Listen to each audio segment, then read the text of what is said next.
Suara guntur menggelegar membelah langit malam yang hitam pekat.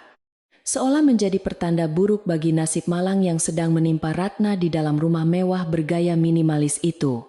Hujan deras mengguyur bumi dengan kejam, menciptakan irama bising yang menyamarkan isak tangis tertahan dari seorang wanita yang tengah berlutut di lantai marmer yang dingin. Ratna memeluk erat tubuh kecil putrinya, Melati, yang sedang menggigil hebat karena demam tinggi. Sementara di hadapan mereka berdiri seorang pria dengan wajah merah padam karena amarah yang meluap. Damar, suami yang selama ini ia puja, dan ia dukung dari titik nol hingga mencapai puncak kesuksesan. Kini menatapnya dengan pandangan penuh jijik, seolah Ratna adalah kotoran yang menempel di sepatu mahalnya, dan harus segera dibuang agar tidak mengotori lantai rumah. Damar menendang koper tua berisi pakaian lusuh milik Ratna hingga terpelanting menabrak dinding, membuat suara gaduh yang membangunkan Melati dari tidur ayamnya yang gelisah. Pria itu tidak peduli pada tangisan lemah putrinya yang baru berusia 4 tahun, melainkan terus melontarkan kata-kata tajam yang menusuk hati Ratna, lebih dalam daripada pisau belati manapun. Ia berteriak lantang mengatakan bahwa dirinya sudah muak melihat wajah Ratna yang selalu tampak lelah dan tidak terawat, serta menyalahkan istrinya atas suasana rumah yang menurutnya selalu suram dan membosankan. Bagi Damar, kehadiran Ratna dan anak mereka yang sakit-sakitan hanyalah penghalang bagi gaya hidup barunya sebagai seorang eksekutif muda yang sedang naik daun di ibu kota dan membutuhkan pendamping yang sepadan dengan status sosialnya.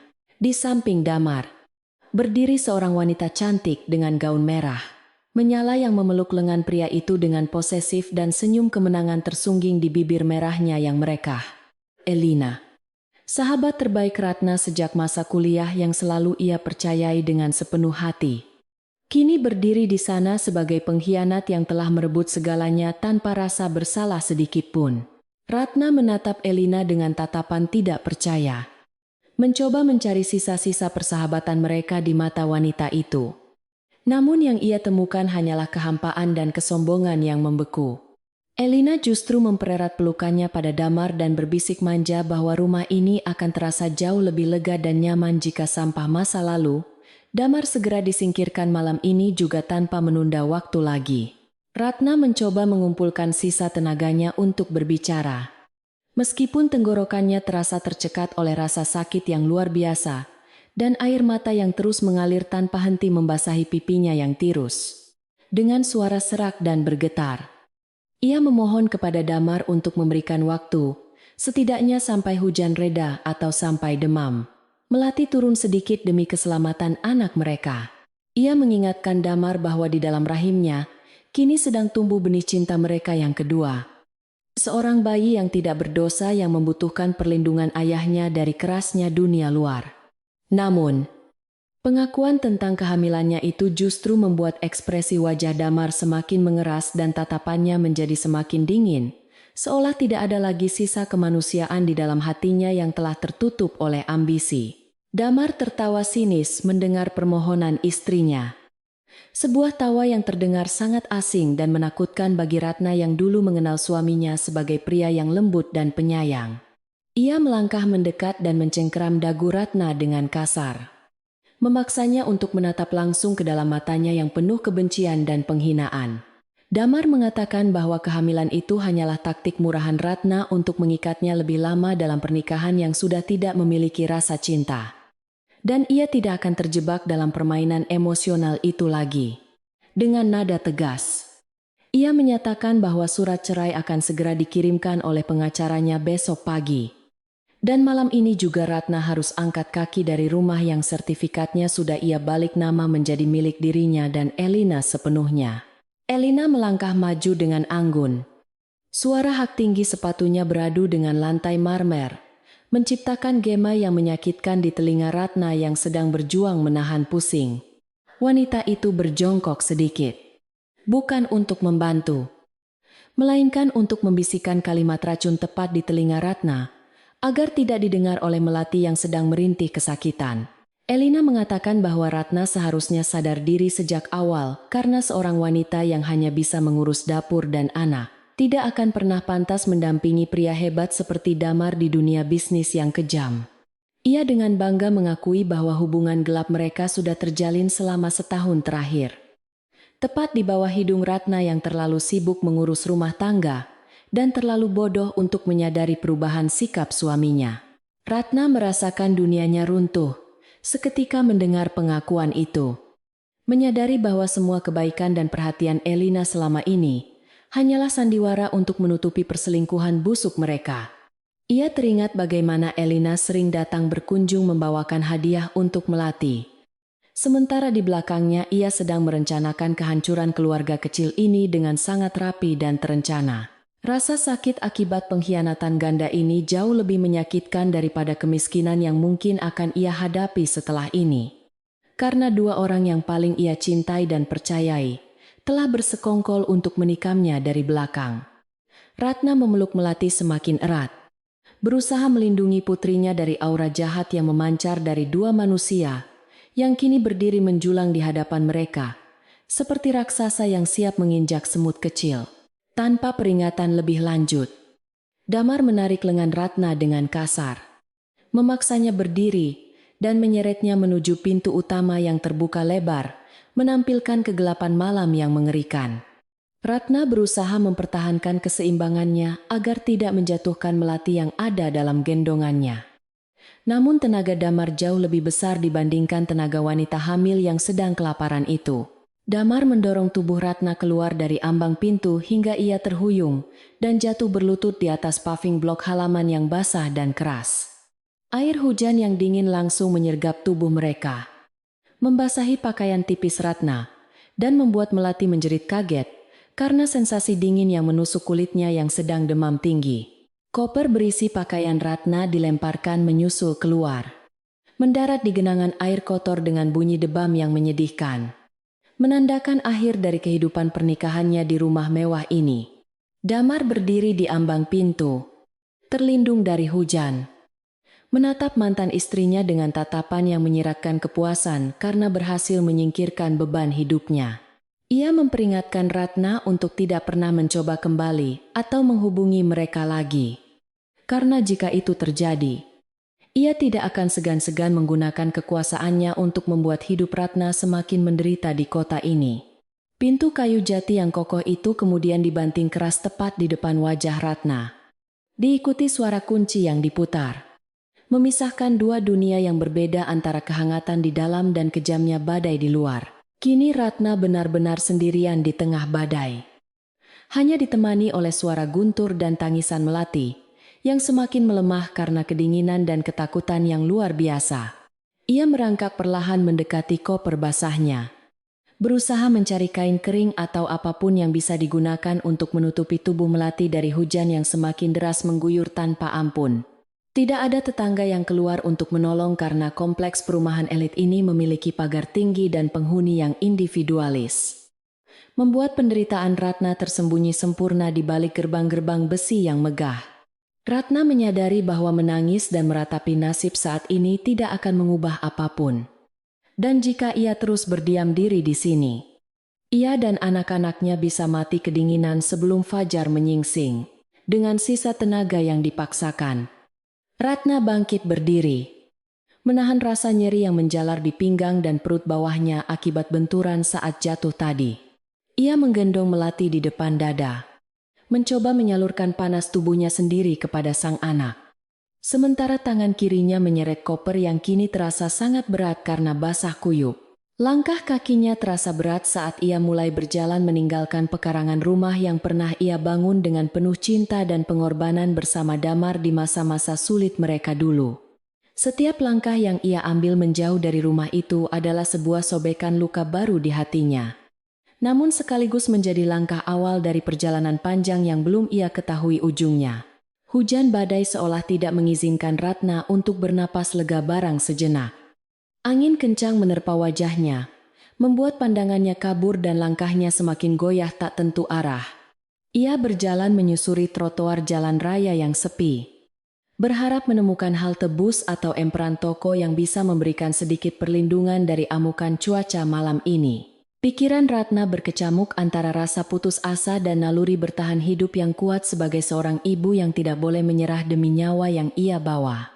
Ia teringat wajah Angku Elina dan tatapan dingin Damar, dan bersumpah dalam hati bahwa suatu hari nanti, ia akan membuat mereka menyesali perbuatan keji malam ini dengan segenap jiwa raganya.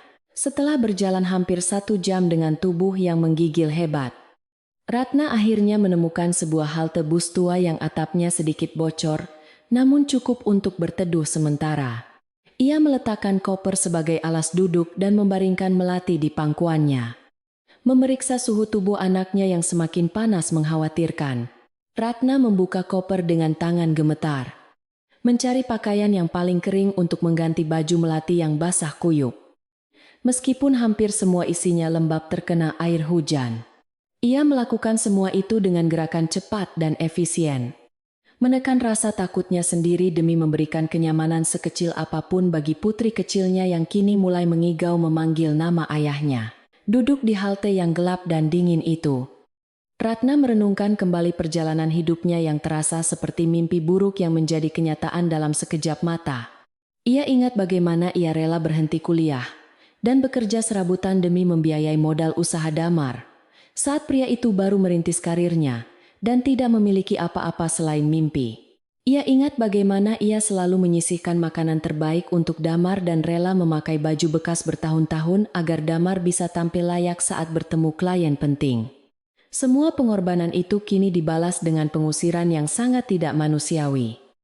Membuktikan bahwa ketulusan hati tidak selalu berbalas dengan kesetiaan di dunia yang materialistis ini. Air mata Ratna yang sedari tadi tertahan, akhirnya menetes bercampur dengan air hujan yang masih membasahi wajahnya yang pucat pasi. Namun kali ini bukan air mata kesedihan, melainkan air mata kemarahan yang membara. Ia mengelus perutnya yang mulai membuncit. Merasakan gerakan halus dari janin yang seolah memberikan kekuatan kepadanya untuk tetap bertahan hidup. Ratna berbisik lirih kepada janin itu dan kepada melati yang tertidur. Berjanji bahwa ia tidak akan membiarkan kemiskinan dan penghinaan ini menjadi akhir dari cerita hidup mereka. Ia akan bangkit. Ia akan bekerja keras. Dan ia akan membuktikan kepada Damar bahwa membuang istri dan anaknya adalah kesalahan terbesar yang pernah dilakukan pria itu seumur hidupnya. Di tengah keheningan malam yang mencekam, sebuah sorot lampu mobil dari kejauhan menyapu jalanan basah. Mendekat perlahan ke arah halte tempat Ratna duduk meringkuk. Ratna waspada, memeluk melati lebih erat. Takut jika itu adalah orang jahat yang ingin memanfaatkan situasi mereka yang sedang lemah tak berdaya. Namun, mobil sedan hitam mewah itu melaju pelan, melewati genangan air tanpa menciprat. Seolah pengemudinya sangat berhati-hati. Sebelum akhirnya berhenti beberapa meter dari halte, kaca jendela belakang perlahan turun. Namun Ratna tidak bisa melihat siapa yang ada di dalamnya karena gelapnya malam dan derasnya hujan yang menghalangi pandangan. Rasa takut bercampur harap memenuhi dada Ratna. Apakah ini pertolongan Tuhan atau justru bahaya baru yang mengintai di saat ia berada di titik terendah dalam hidupnya? Ia tidak memiliki uang, tidak memiliki tempat tinggal, dan tidak memiliki siapapun yang bisa dihubungi. Sehingga ia benar-benar bergantung pada nasib. Ratna menegakkan punggungnya, berusaha terlihat tegar meskipun tubuhnya rapuh. Siap menghadapi apapun yang akan keluar dari mobil misterius itu. Ia menatap tajam ke arah mobil itu.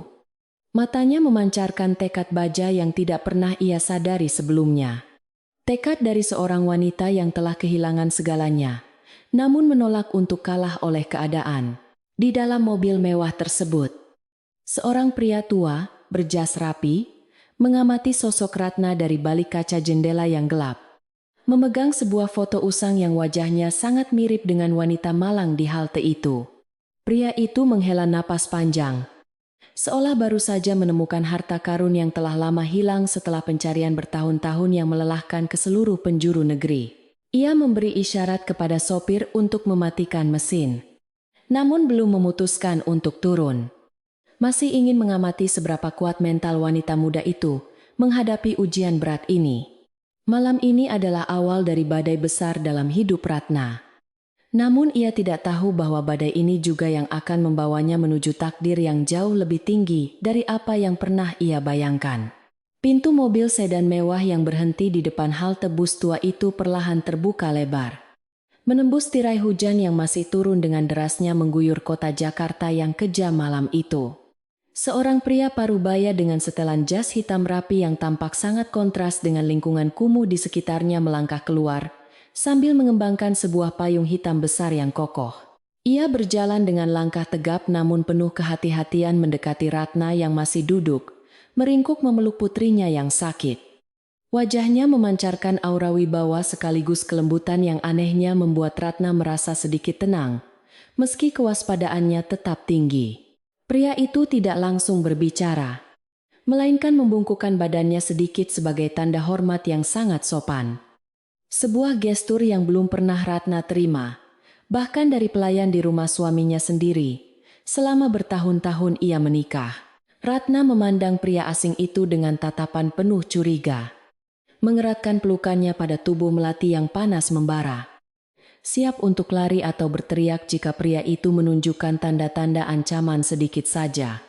Pria itu memperkenalkan dirinya dengan suara bariton yang tenang sebagai Haryo, seorang kuasa hukum yang telah lama mencari keberadaan Ratna atas perintah seseorang yang sangat penting di masa lalu ibunya. Haryo menawarkan tumpangan dan tempat berteduh yang layak, mengatakan bahwa tidak pantas bagi seorang pewaris keluarga besar untuk terlantar di pinggir jalan seperti pengemis di tengah badai yang mengamuk. Namun, trauma akibat pengkhianatan Damar dan Elina yang baru saja terjadi beberapa jam lalu membuat Ratna menutup rapat pintu hatinya dari segala bentuk kebaikan orang asing yang mungkin saja memiliki motif tersembunyi yang lebih jahat dengan sisa harga diri yang ia miliki. Ratna menolak tawaran halus Haryo dan bangkit berdiri sambil menggendong melati serta menyeret koper basahnya menjauh dari halte tersebut. Ia menegaskan bahwa ia mampu mengurus dirinya sendiri dan tidak membutuhkan belas kasihan dari orang yang tidak ia kenal. Meskipun kakinya gemetar hebat menahan beban tubuh dan rasa lapar yang mulai menggerogoti perutnya, Haryo tidak memaksa atau mengejar.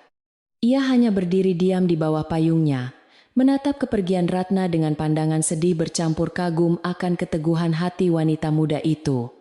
Ratna berjalan tertatih-tatih menembus gang-gang sempit yang becek dan gelap, mencari penginapan murah yang mungkin masih buka di jam-jam selarut ini. Sementara mobil mewah Haryo perlahan mengikuti dari jarak jauh tanpa menyalakan lampu sorot agar tidak mengganggu. Setelah berjalan hampir setengah jam, Ratna akhirnya menemukan sebuah losmen kecil dengan cat dinding yang mengelupas dan papan nama yang lampunya berkedip-kedip suram tanda kerusakan.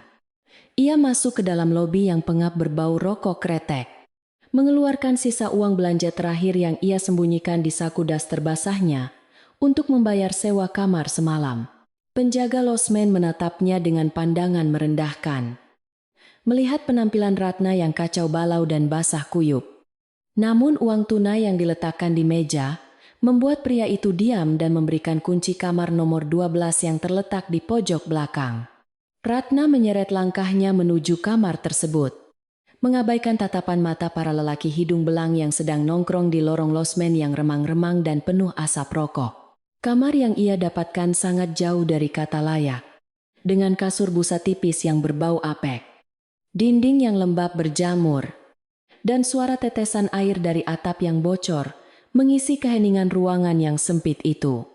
Namun bagi Ratna saat ini, ruangan ini adalah istana, karena setidaknya ada atap yang melindungi melati dari hujan dan angin malam yang menusuk tulang.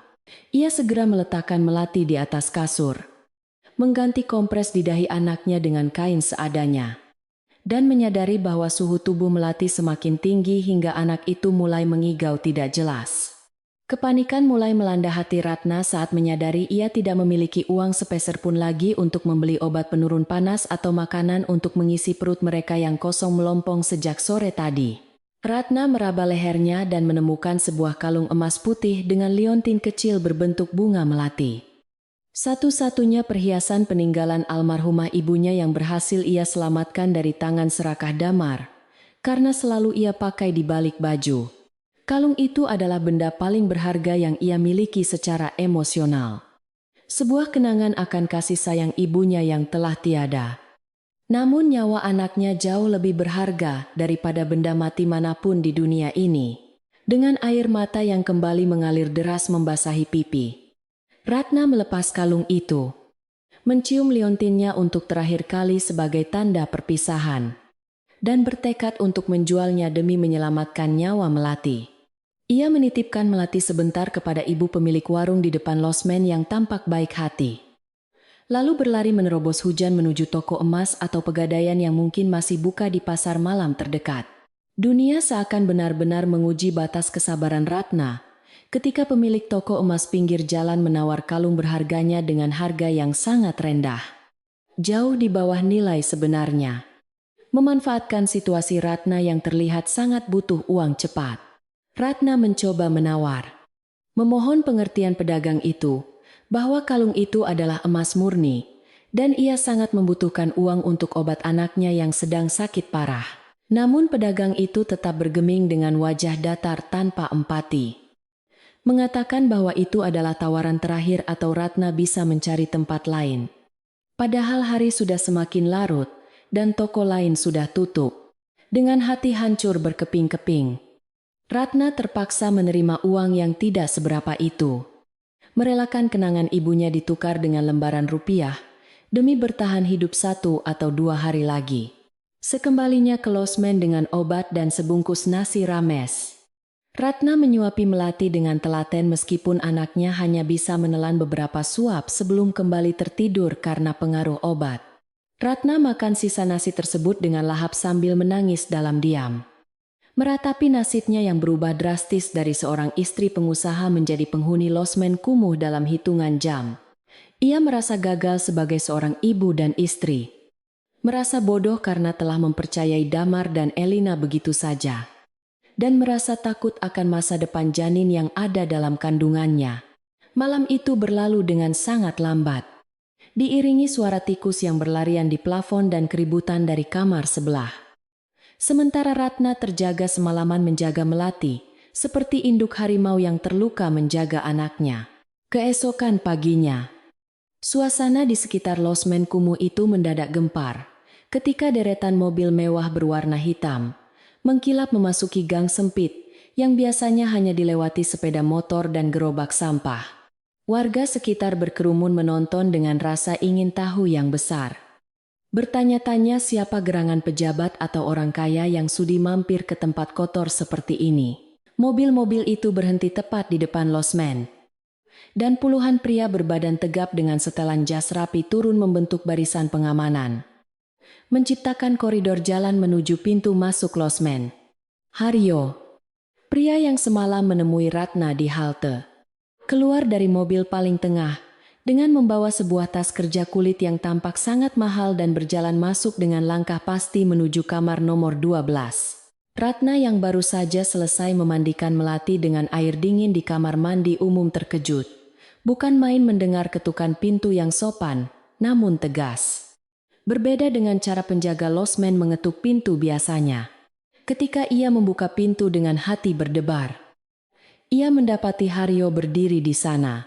Kali ini didampingi oleh 2 asisten yang membawa nampan berisi makanan hangat dan pakaian bersih yang tampak sangat berkualitas. Ratna mundur selangkah. Rasa takut kembali menyergapnya. Mengira bahwa Damar telah mengirim orang untuk mengusirnya dari kota ini atau mengambil Melati darinya secara paksa. Namun Haryo segera berlutut dengan 1 kaki di lantai yang kotor itu, menundukkan kepalanya dalam-dalam, dan memanggil Ratna dengan sebutan Nona Muda Wijaya yang membuat Ratna terbelalak kebingungan. Haryo menjelaskan dengan suara yang tenang dan penuh hormat bahwa Ratna adalah cucu tunggal dari Wirya Wijaya, seorang konglomerat tambang dan energi terkaya di Nusantara yang baru saja meninggal dunia seminggu yang lalu di Eropa. Ia menceritakan bahwa ibu Ratna adalah putri tunggal Wirya yang kabur dari rumah puluhan tahun lalu karena menolak perjodohan. Dan sejak saat itu Wirya tidak pernah berhenti mencari keberadaan anak dan cucunya hingga akhir hayatnya. Ratna mendengarkan cerita itu dengan mulut ternganga. Sulit mempercayai bahwa dirinya yang selama ini hidup sederhana dan yatim piatu ternyata memiliki darah biru dari salah satu keluarga paling berpengaruh di negeri ini. Ia mengira Haryo salah orang. Namun, pengacara tua itu mengeluarkan bukti-bukti otentik berupa hasil tes DNA yang diambil dari sampel rambut Ratna di sisir yang tertinggal di rumah lamanya. Yang diam-diam diambil oleh pelayan setia yang ternyata adalah mata-mata keluarga Wijaya. Sebagai bukti terakhir yang tidak terbantahkan, Haryo mengeluarkan kalung liontin melati yang semalam dijual Ratna di pasar, yang ternyata telah ditebus kembali oleh Haryo pagi-pagi buta, dengan harga berkali-kali lipat. Haryo menyerahkan kalung itu kembali ke tangan Ratna, sambil menjelaskan bahwa kalung itu adalah pesanan khusus Wirya Wijaya untuk putrinya dulu. Dan ada ukiran inisial nama keluarga Wijaya yang sangat kecil dan tersembunyi di balik liontin tersebut. Ratna meraba liontin itu dengan tangan gemetar, merasakan ukiran halus yang selama ini tidak pernah ia perhatikan. Dan seketika itu juga pertahanannya runtuh menyadari kebenaran yang ada di depan matanya. Tangisnya pecah bukan karena sedih, melainkan karena rasa haru mengetahui bahwa ia tidak benar-benar sendirian di dunia ini. Dan masih ada keluarga yang menginginkannya meskipun mereka belum pernah bertemu. Haryo kemudian membuka dokumen wasiat yang ia bawa. Membacakan poin-poin penting yang membuat kepala Ratna terasa berputar, karena nominal angka yang disebutkan sangatlah fantastis dan di luar nalar. Wirya Wijaya mewariskan seluruh aset pribadinya. Saham mayoritas di perusahaan Wijaya Group, properti di berbagai negara, dan dana tunai senilai 10 miliar dolar Amerika Serikat, sepenuhnya kepada Ratna sebagai satu-satunya ahli waris yang sah. Namun, ada satu syarat mutlak yang harus dipenuhi Ratna untuk bisa mencairkan warisan tersebut, yaitu ia harus bersedia melepaskan nama belakang suaminya, menggunakan kembali nama keluarga Wijaya, dan menjalani pelatihan intensif untuk memimpin perusahaan raksasa itu. Ratna terdiam sejenak, memikirkan konsekuensi besar yang akan ia hadapi jika menerima tawaran yang mengubah hidup ini. Sebuah tanggung jawab yang sangat berat bagi wanita biasa sepertinya. Ratna menoleh ke arah Melati yang sedang makan bubur ayam dengan lahap. Melihat wajah pucat anaknya yang mulai sedikit berwarna. Dan kemudian mengelus perutnya yang berisi calon bayi yang membutuhkan masa depan yang terjamin. Bayangan wajah sombong, damar dan senyum licik Elina kembali melintas di benaknya, membakar semangat perlawanan yang sempat padam karena keputusasaan semalam. Jika ia menolak warisan ini, ia mungkin akan terus diinjak-injak oleh orang-orang seperti mereka. Dan anak-anaknya akan tumbuh dalam kemiskinan dan penghinaan yang sama seperti yang ia rasakan sekarang.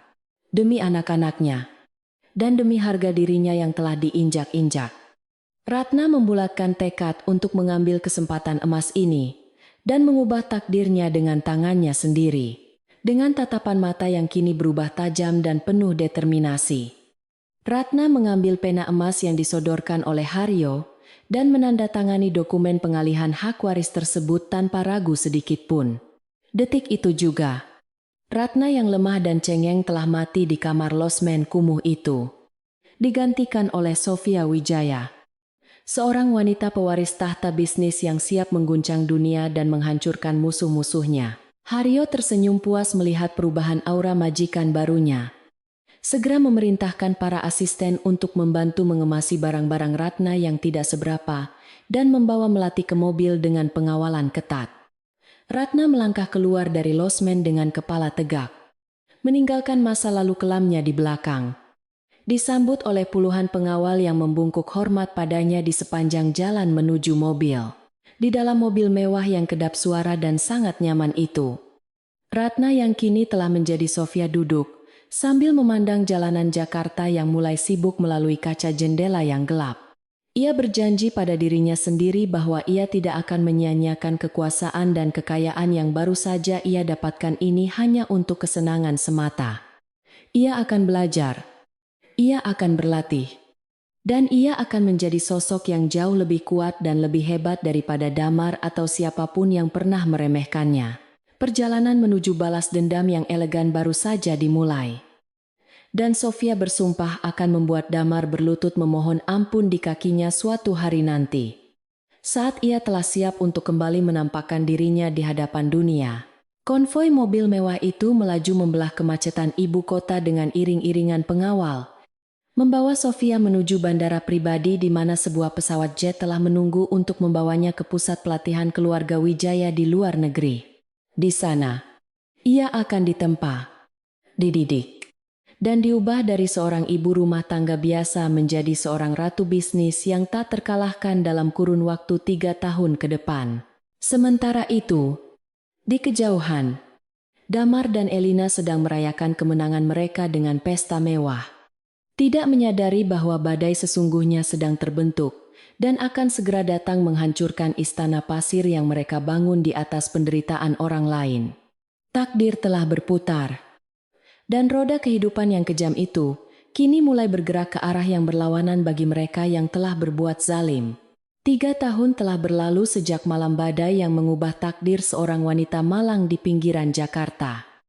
Dan kini matahari pagi menyinari kaca jendela sebuah gedung pencakar langit di Singapura dengan kemilau keemasan. Di balik meja kerja mahoni yang luas dan tertata rapi, duduk seorang wanita dengan aura kekuasaan yang begitu kuat, hingga mampu membuat siapa saja menundukkan kepala karena segan. Sofia Wijaya, nama yang kini dikenal sebagai simbol kesuksesan dan ketegasan di dunia bisnis Asia Tenggara, sedang memeriksa laporan investasi dengan tatapan mata yang tajam dan analitis. Tidak ada lagi jejak Ratna, wanita lemah yang dulu menangis memohon belas kasih suami. Yang ada kini adalah sosok pemimpin berhati baja yang ditempa oleh disiplin keras dan ambisi membara untuk membuktikan diri. Transformasi yang dialami Sofia selama 3 tahun terakhir bukanlah proses yang mudah atau instan, melainkan sebuah perjalanan menyakitkan yang menuntut pengorbanan darah, keringat, dan air mata setiap harinya. Di bawah bimbingan tangan dingin Haryo dan para mentor terbaik yang disewa oleh keluarga Wijaya, Sofia belajar segala hal mulai dari manajemen bisnis global, strategi negosiasi tingkat tinggi, hingga etika pergaulan kaum elit internasional. Ia menghabiskan malam-malam panjangnya bukan dengan tidur nyenyak, melainkan dengan melahap tumpukan buku ekonomi dan hukum.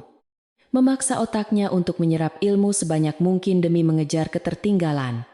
Rasa sakit hati akibat pengkhianatan masa lalu ia ubah menjadi bahan bakar yang tidak pernah habis, mendorongnya untuk bangkit setiap kali ia merasa lelah atau ingin menyerah di tengah jalan. Di sudut ruangan kantor yang mewah itu, terpajang sebuah bingkai foto besar yang menampilkan Sofia bersama 2 orang anak yang menjadi pusat semestanya, Melati dan Leo. Melati kini telah tumbuh menjadi gadis cilik berusia 7 tahun yang ceria, sehat, dan penuh percaya diri. Sangat jauh berbeda dengan kondisi sakit-sakitan yang ia alami saat diusir dari rumah ayahnya dulu. Sementara Leo, putra bungsu yang lahir beberapa bulan setelah Sofia meninggalkan Jakarta, tumbuh menjadi bocah laki-laki yang tangguh dan cerdas, mewarisi sorot mata tajam ibunya. Kehadiran mereka adalah pengingat konstan bagi Sofia tentang alasan mengapa ia harus menjadi kuat dan tak terkalahkan. Karena ia adalah satu-satunya benteng pertahanan yang melindungi masa depan kedua buah hatinya dari kekejaman dunia. Sementara Sofia menikmati kejayaannya di puncak dunia bisnis internasional. Situasi yang sangat bertolak belakang sedang terjadi di kantor pusat perusahaan Damar Kencana di Jakarta. Damar duduk termenung di kursi kebesarannya yang terasa semakin panas, menatap nanar pada grafik penjualan perusahaan yang terus menunjukkan tren penurunan drastis selama 2 kuartal terakhir berturut-turut. Wajahnya tampak jauh lebih tua dari usia sebenarnya, dengan kerutan kekhawatiran yang terukir jelas di dahi dan lingkaran hitam di bawah mata yang menandakan kurang tidur berkepanjangan. Perusahaan yang dulu ia bangun dengan susah payah bersama Ratna kini mulai goyah, kehilangan arah, dan ditinggalkan oleh banyak klien setia yang kecewa dengan penurunan kualitas layanan serta manajemen yang semakin amburadul. Pintu ruangan Damar tiba-tiba terbuka lebar tanpa ketukan, memunculkan sosok Elina yang melangkah masuk dengan gaya angkuh, sambil menenteng beberapa tas belanjaan bermerek terkenal di kedua tangannya. tanpa mempedulikan wajah stres suaminya. Elina langsung meletakkan tas-tas belanjaan itu di atas meja kerja yang penuh dengan dokumen penting. Mengeluh tentang limit kartu kreditnya yang sudah habis terpakai. Penampilan Elina memang masih cantik dan modis. Namun di mata Damar, kecantikan itu kini terasa hambar dan memuakan. Tertutup oleh sifat boros dan egois yang semakin menjadi-jadi setiap harinya. Tidak ada lagi kelembutan atau dukungan moral yang dulu Elina berikan saat mereka masih berselingkuh. Yang tersisa hanyalah tuntutan materi yang tidak pernah ada habisnya. Seolah Damar adalah mesin pencetak uang. Damar menghela napas panjang, mencoba menahan amarah yang mulai mendidih di dadanya.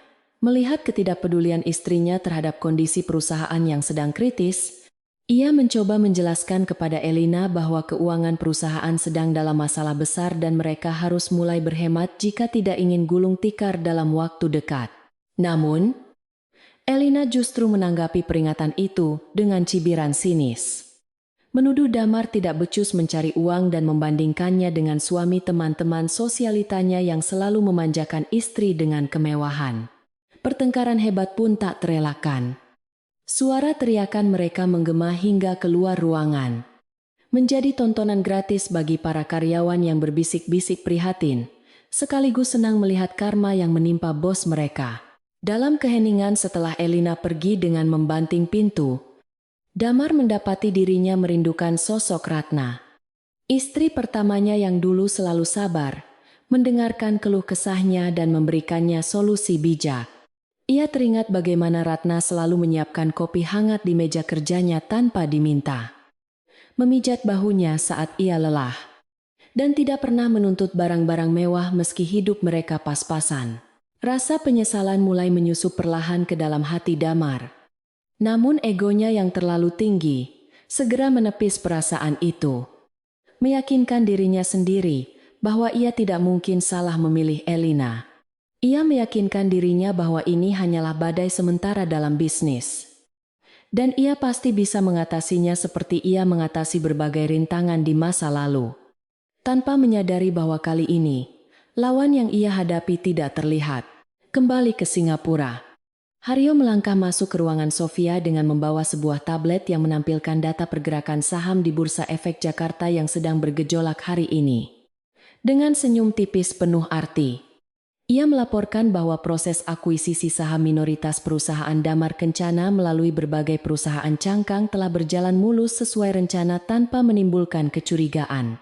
Saat ini, Sofia secara tidak langsung telah menguasai hampir 30% saham perusahaan mantan suaminya, menjadikannya salah satu pemegang saham bayangan terbesar yang memiliki kekuatan untuk mengguncang rapat umum pemegang saham. Strategi kuda Troya yang mereka jalankan bekerja dengan sempurna. Memanfaatkan kelengahan Damar yang terlalu sibuk mengurusi masalah internal rumah tangga dan operasional harian yang kacau. Sofia mendengarkan laporan itu dengan wajah dingin tanpa ekspresi. Jari-jarinya mengetuk perlahan permukaan meja kaca, seolah sedang menghitung mundur waktu kehancuran musuhnya.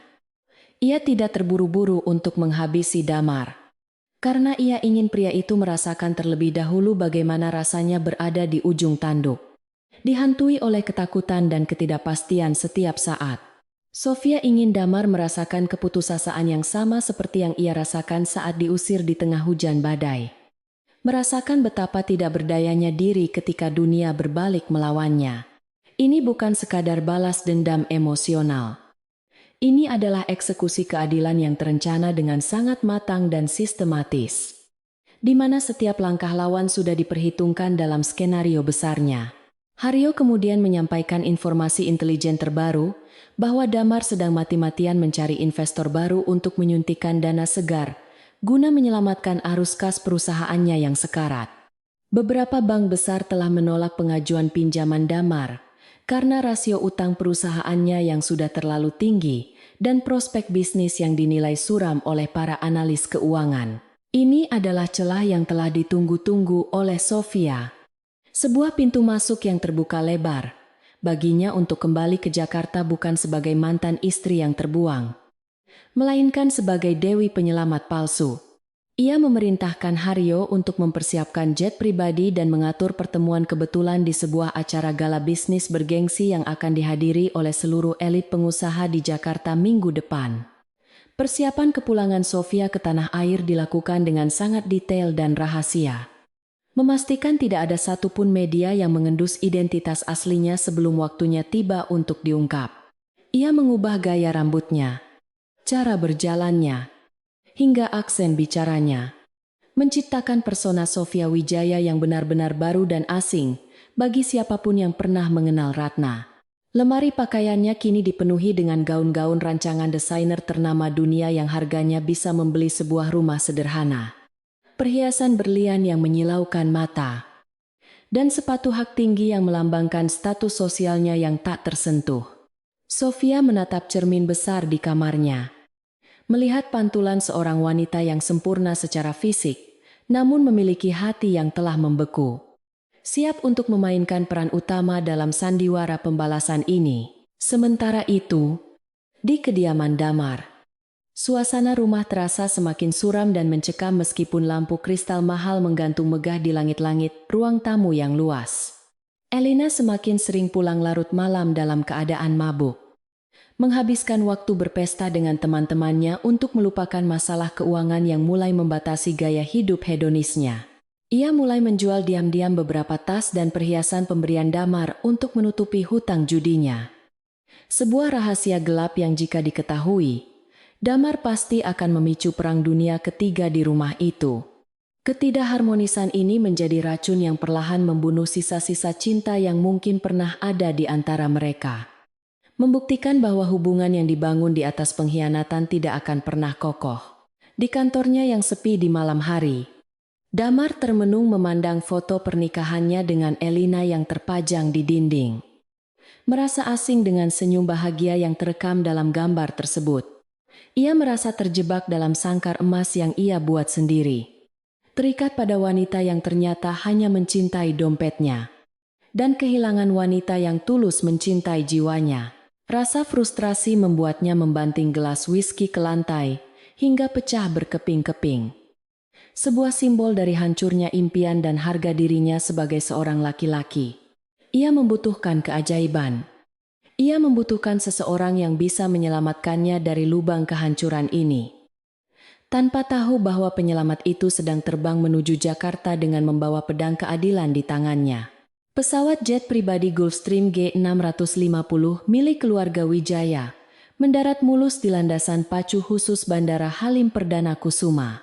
Tepat ketika langit Jakarta mulai berubah warna menjadi jingga senja, pintu pesawat terbuka, dan Sofia melangkah turun dengan anggun mengenakan kacamata hitam yang menutupi sorot matanya yang tajam. Disambut oleh hembusan angin hangat tropis yang membangkitkan kenangan lama, ia menghirup udara Jakarta dalam-dalam, merasakan aroma debu dan polusi yang familiar. Namun kali ini ia tidak merasa sesak napas karena kemiskinan, melainkan merasa bertenaga karena kekuasaan.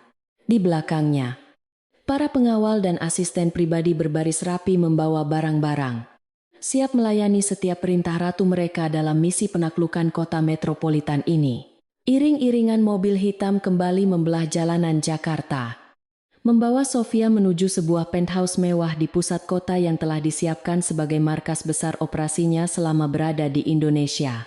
Dari balik jendela mobil, ia melihat gedung-gedung tinggi yang dulu terasa begitu mengintimidasi.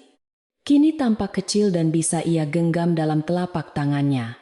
Haryo menyerahkan sebuah undangan eksklusif berlapis emas untuk acara Business Leadership Gala yang akan diadakan lusa di Hotel Bintang 5. Tempat di mana Damar dipastikan akan hadir untuk mencari mangsa investor. Sofia tersenyum miring sambil memutar-mutar kartu undangan itu di jari-jarinya yang lentik, membayangkan wajah terkejut mantan suaminya saat melihatnya nanti. Malam itu, Sofia tidak bisa tidur bukan karena gelisah, melainkan karena adrenalin yang mempompa semangatnya untuk segera memulai babak baru dalam hidupnya yang penuh intrik ini. Ia menghabiskan waktu dengan bermain bersama Melati dan Leo di ruang keluarga penthouse, menceritakan dongeng tentang ksatria yang melawan naga jahat kepada anak-anaknya. Namun dalam versi dongeng Sofia, Sang putri tidak menunggu diselamatkan oleh pangeran, melainkan mengambil pedang dan membunuh naga itu sendiri untuk melindungi kerajaannya. Ini adalah nilai yang ia tanamkan kepada anak-anaknya, bahwa kekuatan sejati tidak datang dari orang lain, melainkan tumbuh dari dalam diri sendiri, melalui keberanian dan ketekunan. Waktu berjalan terasa begitu cepat, dan hari perhelatan gala bisnis pun akhirnya tiba, mengubah suasana hati seluruh kota menjadi penuh antisipasi akan hadirnya para konglomerat besar. Di sisi lain kota, Damar sedang bersiap-siap dengan gugup, mengenakan setelan jas terbaiknya yang sudah mulai terasa sempit, karena ia jarang berolahraga akibat stres. Ia memperingatkan Elina berulang kali untuk menjaga sikap dan tidak membuat malu di acara nanti. Karena malam ini adalah kesempatan terakhirnya untuk mendapatkan modal. Elina hanya memutar bola matanya bosan, lebih sibuk mematut diri di depan cermin, dan memastikan bahwa dialah wanita paling cantik di pesta itu. Tanpa peduli pada nasib perusahaan suaminya, di penthouse Wijaya, tim penata rias profesional sedang bekerja keras menyempurnakan penampilan Sofia, mengubahnya menjadi sosok yang benar-benar memukau dan tak tertandingi kecantikannya. Gaun malam berwarna biru tua berbahan sutra membalut tubuhnya dengan sempurna, menonjolkan lekuk tubuhnya yang elegan, namun tetap sopan dan berkelas. Rambutnya disanggul modern dengan hiasan jepit rambut bertahtakan berlian, dan riasan wajahnya dibuat natural, namun tegas, menonjolkan fitur wajahnya yang kini terlihat jauh lebih bangsawan. Saat ia berdiri dan menatap pantulan dirinya yang terakhir di cermin, Haryo yang berdiri di ambang pintu hanya bisa mengangguk kagum. Tahu bahwa malam ini Jakarta akan memiliki ratu baru. Sofia melangkah keluar dari kamarnya dengan dagu terangkat tinggi, siap untuk melangkah ke medan perang yang sesungguhnya di bawah sorotan lampu kristal Ballroom Hotel. Ia tahu bahwa malam ini tidak akan ada pertumpahan darah secara fisik, namun akan ada hati yang hancur dan ego yang remuk redam di lantai dansa. Permainan kucing dan tikus akan segera dimulai, dan Sofia pastikan bahwa kali ini dialah sang kucing yang memegang kendali penuh atas nasib tikus yang terperangkap. Bayangan emas masa lalu telah bertransformasi menjadi badai yang siap menyapu bersih segala ketidakadilan yang pernah menimpanya. Grand Ballroom Hotel Kempinski, Jakarta, malam itu bermandikan cahaya keemasan dari ribuan kristal lampu gantung raksasa yang menggantung megah di langit-langit, menciptakan atmosfer kemewahan yang nyaris tak tertandingi di ibu kota.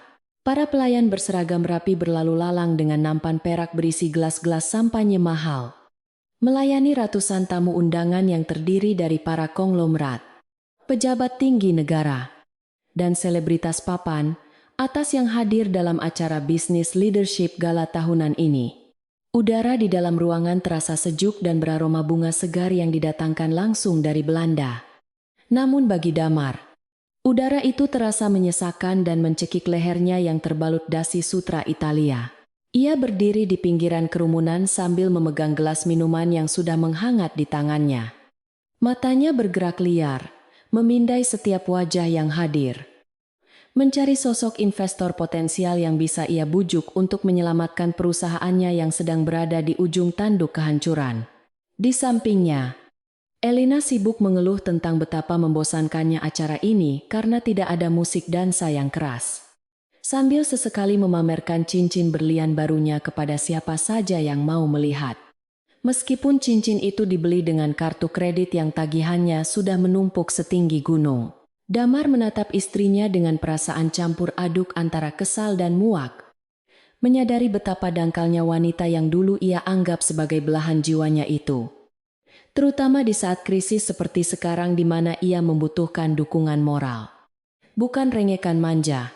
Ia mencoba mengabaikan celotehan Elina dan kembali fokus pada tujuannya malam ini, yaitu menemukan malaikat penolong yang bersedia menyuntikkan dana segar ke perusahaan Damar Kencana, tanpa banyak bertanya tentang kondisi keuangan internal yang sebenarnya sudah sangat rapuh dan penuh lubang. Tiba-tiba, suara dengungan percakapan di seluruh penjuru ballroom meredup secara serentak, digantikan oleh bisik-bisik penasaran yang menyebar cepat, seperti api yang membakar rumput kering di musim kemarau. Semua mata tertuju ke arah pintu masuk utama yang terbuka lebar, di mana seorang wanita melangkah masuk dengan aura keagungan yang begitu kuat, hingga seolah membekukan waktu di sekitarnya. Wanita itu mengenakan gaun malam model duyung berwarna biru gelap yang memeluk tubuh rampingnya dengan sempurna. Bertaburkan kristal Swarovski yang berkilauan setiap kali ia bergerak, membuatnya tampak seperti langit malam yang dipenuhi bintang. Rambut hitam legamnya disanggul elegan, menampakkan leher jenjang yang dihiasi kalung berlian dengan desain rumit namun berkelas. Memancarkan wibawa seorang ratu yang baru saja turun dari tahtanya untuk menyapa rakyat jelata. Damar terpaku di tempatnya berdiri. Gelas di tangannya nyaris terlepas saat ia menatap sosok wanita misterius itu dengan mulut sedikit terbuka, karena terpesona oleh kecantikan yang terasa asing, namun sekaligus familiar di alam bawah sadarnya. Ia merasa pernah melihat sorot mata tajam itu di suatu tempat di masa lalu. Namun, ingatan itu terkubur begitu dalam di bawah tumpukan ambisi dan dosa-dosanya, sehingga ia tidak mampu menggali siapa sebenarnya wanita itu.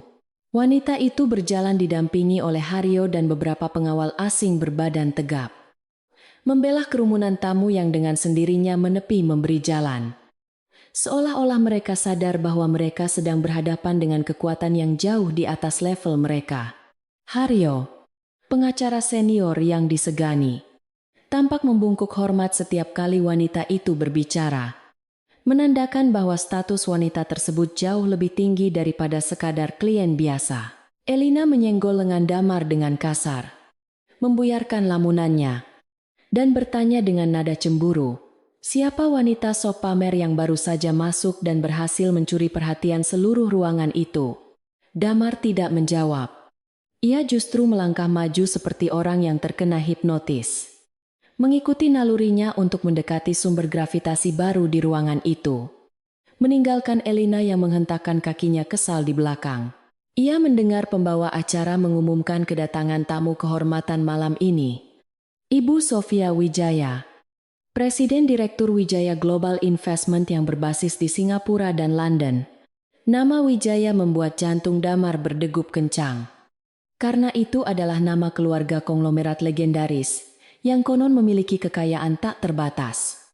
Dan jika ia bisa mendapatkan sedikit saja perhatian dari wanita ini, maka semua masalah hidupnya akan selesai dalam sekejap mata. Sofia berdiri di tengah lingkaran para pengusaha top yang berebut menyalaminya, menyunggingkan senyum tipis yang sopan, namun tidak mencapai matanya yang sedingin es di kutub utara. Di balik topeng sempurnanya, hati Sofia bergemuruh hebat saat melihat sosok Damar yang perlahan mendekat menembus kerumunan. Wajah pria itu tampak lebih tua dan lelah dibandingkan 3 tahun lalu saat ia mengusir Sofia keluar rumah. Ada kepuasan tersendiri melihat bagaimana Damar menatapnya dengan pandangan memuja dan penuh harap. Sama sekali tidak mengenali bahwa wanita anggun di hadapannya adalah Ratna, istri lusuh yang pernah ia hina dan ia buang seperti sampah. Sofia menarik napas dalam-dalam, menenangkan detak jantungnya, dan bersiap memainkan peran terbaik dalam hidupnya. Sebuah peran yang akan menentukan akhir dari nasib pria yang telah menghancurkan masa mudanya. Ketika giliran Damar tiba untuk bersalaman, ia mengulurkan tangannya yang sedikit berkeringat dengan gemetar, memperkenalkan dirinya sebagai direktur utama perusahaan Damar Kencana dengan nada suara yang berusaha terdengar percaya diri, namun gagal menutupi getaran kegugupan. Sofia menyambut uluran tangan itu, merasakan kulit telapak tangan Damar yang lembab bersentuhan dengan kulitnya yang halus dan terawat. Sebuah sentuhan yang dulu pernah ia rindukan, namun kini hanya menimbulkan rasa jijik yang mendalam. Ia menatap langsung ke dalam mata Damar, membiarkan pria itu tenggelam dalam pesona tatapannya, lalu menjawab dengan suara merdu, namun tegas bahwa ia sudah mendengar banyak hal menarik tentang perusahaan Damar. Sebuah kebohongan manis yang langsung membuat wajah Damar berseri-seri penuh harapan. Damar merasa seolah mendapatkan durian runtuh saat Sofia mengatakan mengenali nama perusahaannya. Ia segera memanfaatkan momen itu untuk melancarkan rayuan bisnisnya, memuji visi misi Wijaya Global Investment dan menawarkan peluang kerjasama yang sangat menguntungkan. Ia berbicara dengan antusias tentang proyek-proyek masa depan perusahaannya. Sengaja menyembunyikan fakta bahwa sebagian besar proyek itu mangkrak karena kekurangan dana dan para vendor sudah mulai mogok kerja karena belum dibayar. Sofia mendengarkan dengan penuh perhatian. Sesekali mengangguk anggun. Memberikan respon-respon cerdas yang menunjukkan bahwa ia sangat menguasai medan bisnis ini. Membuat Damar semakin kagum sekaligus terintimidasi oleh kecerdasan wanita di hadapannya. Di tengah pembicaraan yang sedang hangat itu, Elina tiba-tiba muncul dan menyelip di antara mereka. Melingkarkan tangannya di lengan Damar dengan posesif, sambil menatap Sofia dengan tatapan menilai dari ujung rambut hingga ujung kaki. Elina memperkenalkan dirinya sebagai istri Damar dengan nada yang sengaja ditekan. Berusaha menegaskan wilayah kekuasaannya. Namun di hadapan keanggunan alami Sofia, penampilan Elina yang menor dengan gaun merah menyala, justru terlihat murahan dan norak. Sofia menatap Elina sekilas dengan pandangan datar tanpa emosi. Lalu tersenyum miring yang hampir tak terlihat. Menyadari bahwa sahabat pengkhianatnya ini tidak berubah sedikit pun. Masih sama-sama serakah dan tidak tahu malu seperti dulu. Dengan nada suara yang sangat tenang dan berwibawa, Sofia memuji pilihan gaun Elina yang berani. Sebuah pujian yang terdengar tulus di telinga orang awam. Namun sebenarnya merupakan sindiran halus bagi kaum sosialita kelas atas yang mengerti etika berpakaian elegan. Elina yang tidak peka justru merasa bangga dan mulai bercerita tentang merek gaunnya. Memotong pembicaraan bisnis penting yang sedang dibangun oleh suaminya. Damar tampak sangat tidak nyaman dan berusaha memberi kode kepada istrinya untuk diam. Namun Elina terus saja nyerokos, membuat suasana menjadi canggung. Sofia memanfaatkan momen ini untuk menunjukkan kelasnya. Ia dengan halus memotong pembicaraan Elina dengan cara meminta izin untuk mengambil minuman. Membuat Damar merasa bersalah dan semakin kesal pada kebodohan istrinya yang telah mengganggu momen emasnya. Melihat Sofia hendak pergi, Damar panik dan segera melepaskan tangan Elina. Mengejar Sofia beberapa langkah sambil meminta maaf atas gangguan tadi dan memohon waktu sebentar lagi untuk berbicara secara pribadi. Sofia berhenti. Berbalik perlahan dengan gerakan dramatis, dan menatap Damar dengan ekspresi yang sulit diartikan. Seolah sedang menimbang-nimbang, apakah pria ini layak mendapatkan waktunya yang sangat berharga. Setelah jeda yang menyiksa bagi Damar, Sofia akhirnya mengangguk pelan dan memberikan kartu nama pribadinya yang berwarna hitam dengan tinta emas. Mengatakan bahwa sekretarisnya akan mengatur jadwal pertemuan makan siang besok, jika Damar benar-benar serius dengan tawarannya. Tangan Damar gemetar saat menerima kartu nama itu seolah ia baru saja menerima tiket menuju surga. Ia mengucapkan terima kasih berulang kali dengan wajah yang memerah karena gembira. Tidak menyadari bahwa ia baru saja menerima undangan menuju neraka pribadinya. Sofia tersenyum penuh arti. Sebuah senyuman predator yang telah berhasil menjerat mangsanya. Lalu berbalik pergi meninggalkan Damar yang masih berdiri, mematung menatap punggungnya yang menjauh. Di kejauhan, Haryo mengamati adegan itu dengan puas. Mengagumi kemampuan akting majikannya yang mampu memanipulasi emosi lawan dengan begitu halus tanpa perlu mengeluarkan ancaman sedikit pun. Sepanjang sisa malam itu, Damar tidak bisa melepaskan pandangannya dari sosok Sofia yang terus dikelilingi oleh para pengusaha lain. Ia merasa cemburu melihat pria lain berbicara dengan wanita yang kini menjadi obsesi barunya. Ia mulai membanding-bandingkan Sofia dengan Elina. Dan semakin ia membandingkan, semakin ia merasa menyesal telah memilih Elina yang hanya bisa menghabiskan uang tanpa bisa membantunya dalam bisnis. Pikiran licik mulai tumbuh di kepala Damar. Ia membayangkan jika ia bisa mendekati Sofia lebih jauh. Mungkin ia tidak hanya mendapatkan suntikan dana, tetapi juga bisa mendapatkan wanita sehebat itu untuk mendampinginya kembali ke puncak kesuksesan. Sifat serakah dan tidak setianya kembali muncul ke permukaan, membuktikan bahwa ia memang tidak pernah belajar dari kesalahan masa lalunya. Di sisi lain ruangan, Sofia sesekali melirik ke arah Damar melalui pantulan gelas kristal yang ia pegang. Melihat pria itu seperti tikus yang sedang kebingungan mencari jalan keluar dalam labirin yang ia ciptakan. Ia merasa mual harus bersikap ramah pada pria yang telah membuang anak-anaknya ke jalanan. Namun ia menahan rasa mual itu demi rencana besar yang sudah di depan mata. Malam ini adalah langkah awal dari permainan psikologis yang akan ia mainkan. Ia akan mengangkat Damar setinggi-tingginya dengan harapan palsu. Sebelum nanti ia hempaskan ke dasar jurang yang paling dalam. Ia ingin Damar merasakan sakitnya kehilangan segalanya tepat di saat ia merasa telah memiliki segalanya. Ketika acara gala berakhir dan para tamu mulai membubarkan diri, Damar berusaha mencari kesempatan untuk berpamitan pada Sofia. Namun wanita itu sudah menghilang bak di telan bumi, meninggalkan aura misterius yang semakin membuat Damar penasaran setengah mati. Dalam perjalanan pulang di mobil, Damar hanya diam membisu memandangi kartu nama Sofia. Mengabaikan Elina yang terus mengomel karena merasa diabaikan sepanjang pesta. Damar sudah membulatkan tekad. Besok ia akan mengerahkan segala pesonanya untuk menaklukkan hati Sofia Wijaya. Tanpa sadar bahwa dialah yang sebenarnya sedang ditaklukkan. Sesampainya di penthouse mewahnya, Sofia melepaskan sepatu hak tingginya yang menyiksa dan berjalan menuju balkon luas yang menghadap langsung ke cakrawala kota Jakarta yang gemerlap. Ia menghapus riasan wajahnya, menatap wajah aslinya di cermin. Wajah Ratna yang dulu penuh air mata, kini telah kering dan digantikan oleh tekad baja. Haryo datang membawakan segelas air mineral, melaporkan bahwa umpan telah dimakan dengan sempurna, dan Damar sudah menghubungi kantor mereka untuk konfirmasi pertemuan besok siang. Sofia tersenyum dingin, menatap lampu-lampu kota di bawah sana, membayangkan bahwa salah satu dari lampu itu adalah rumah Damar yang sebentar lagi akan padam selamanya. Malam semakin larut, namun Sofia tidak merasa mengantuk sedikit pun. Adrenalin kemenangan awal ini membuatnya tetap terjaga menyusun strategi untuk pertemuan besok. Ia akan membuat penawaran investasi yang sangat menggiurkan.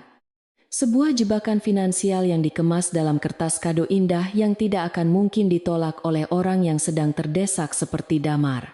Ia akan meminta jaminan aset pribadi Damar sebagai syarat investasi, termasuk rumah mewah tempat mereka dulu tinggal dan gedung kantor pusat perusahaan.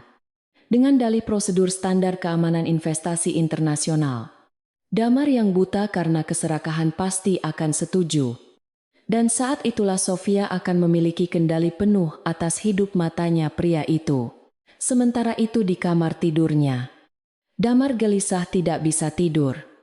Bayangan wajah Sofia terus menari-nari di pelupuk matanya, mengalahkan bayangan wajah istri maupun anak-anaknya yang dulu pernah ia miliki. Ia merasa bahwa pertemuan dengan Sofia adalah takdir Tuhan untuk menyelamatkannya.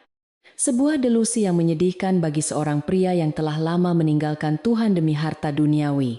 Ia bangkit dari tempat tidur, pergi ke ruang kerjanya, dan mulai menyusun proposal bisnis terbaik yang bisa ia buat. Tidak menyadari bahwa proposal itu hanyalah lembaran kertas yang akan mengantarnya pada kehancuran total. Di kamar sebelah, Elina menangis diam-diam.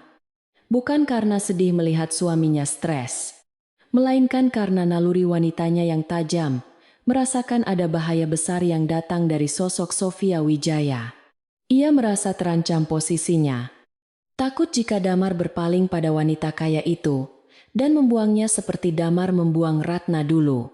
Rasa takut kehilangan kenyamanan hidup, membuatnya mulai berpikir licik. Ia harus mencari tahu siapa sebenarnya Sofia Wijaya dan mencari kelemahannya untuk menjatuhkan wanita itu sebelum suaminya direbut. Tanpa sadar, Elina pun sedang menggali kuburannya sendiri dengan mencoba melawan arus badai yang dibawa oleh Sofia. Fajar mulai menyingsing di ufuk timur, membawa sinar matahari pertama yang akan menjadi saksi.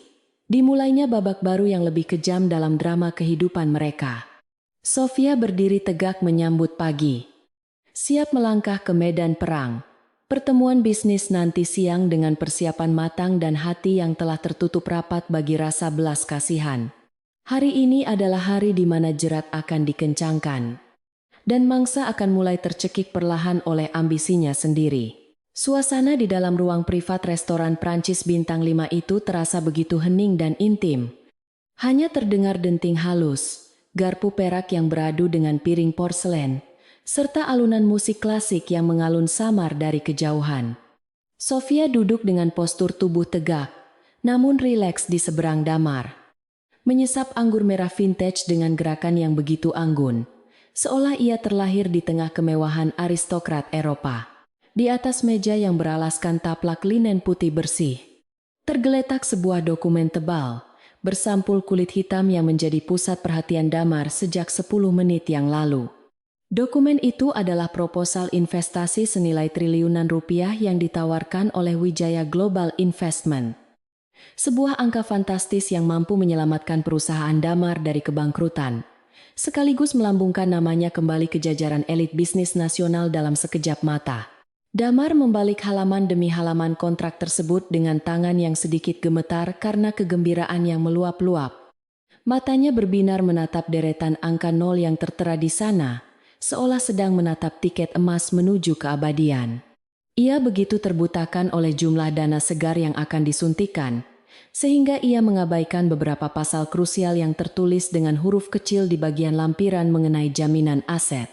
Pasal-pasal tersebut secara eksplisit menyatakan bahwa jika perusahaan gagal memenuhi target pengembalian dalam waktu 6 bulan, maka pihak investor berhak menyita seluruh aset pribadi penanggung jawab, termasuk rumah tinggal, tanah warisan, dan seluruh saham pribadi tanpa melalui proses pengadilan. Bagi Damar yang sedang dimabuk keserakahan, target 6 bulan itu terasa sangat mudah dicapai dengan modal sebesar ini. Sehingga ia menganggap risiko tersebut hanyalah formalitas belaka yang tidak perlu dikhawatirkan. Sofia mengamati setiap perubahan ekspresi di wajah Damar, dengan ketajaman mata seorang predator yang sedang menunggu mangsanya masuk sepenuhnya ke dalam perangkap yang telah disiapkan dengan rapi. Dengan suara lembut yang mengandung nada manipulatif, Sofia menjelaskan bahwa persyaratan jaminan aset pribadi itu hanyalah prosedur standar internasional untuk menunjukkan komitmen serius dari mitra lokal.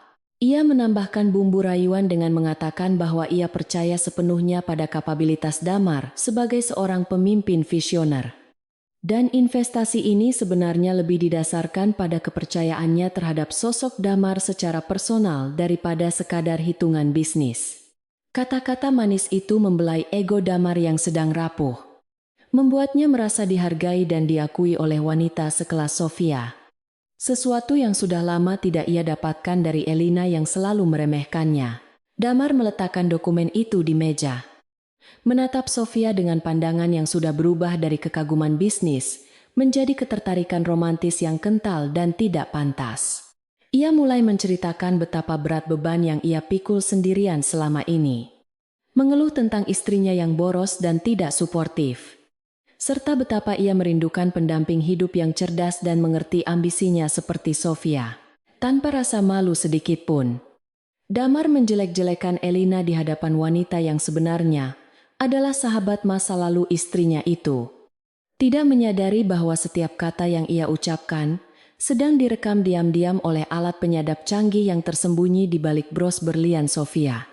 Pengakuan Damar ini akan menjadi senjata pamungkas yang bisa digunakan Sofia kapan saja untuk menghancurkan sisa-sisa kepercayaan dalam rumah tangga mereka jika diperlukan. Di tempat lain, tepatnya di lobi restoran mewah yang sama, Elina berdiri kaku di balik sebuah pilar marmer besar dengan napas memburu dan tangan mengepal erat hingga kukunya memutih. Seseorang yang tidak dikenal telah mengirimkan pesan anonim beserta foto-foto Damar yang sedang masuk ke restoran ini bersama seorang wanita cantik, memancing rasa curiga dan cemburu Elina hingga ke ubun-ubun. Dari tempat persembunyiannya, Elina bisa melihat dengan jelas melalui celah pintu kaca ruang privat yang sedikit terbuka bagaimana Damar menatap Sofia dengan tatapan memuja yang dulu pernah ia berikan padanya saat mereka berselingkuh. Hati Elina terbakar oleh api cemburu yang dahsyat. Namun lebih dari itu, ia merasakan ketakutan luar biasa akan kehilangan posisi nyamannya sebagai istri direktur utama. Jika Damar benar-benar berpaling pada wanita kaya raya itu, Elina melihat Damar meraih tangan Sofia di atas meja. Sebuah gestur yang sangat intim dan melanggar batas profesionalitas. membuat darah Elina mendidih dan ingin rasanya. Ia melabrak masuk saat itu juga. Namun, akal sehatnya yang licik menahannya untuk tidak bertindak gegabah di tempat umum yang dipenuhi orang penting.